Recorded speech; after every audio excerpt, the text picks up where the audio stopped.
ওয়ামা আরসালনাকা ইল্লা রাহমাতাল লিল আলামিন।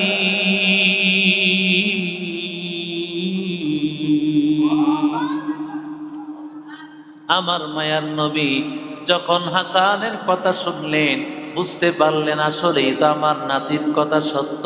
রহমতের নবী আমার চোখের পানি ফালায়া আল্লাহর নবী বুকটা বাসায় ফেললেন।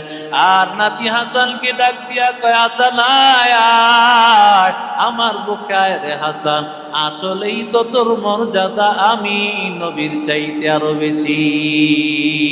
হযরত হুসাইন জোহরের নামাজের আগে হুসাইন সীমারকে ডাক দিয়া বলে, ও সীমার, জোহরের নামাজটা আদায় করার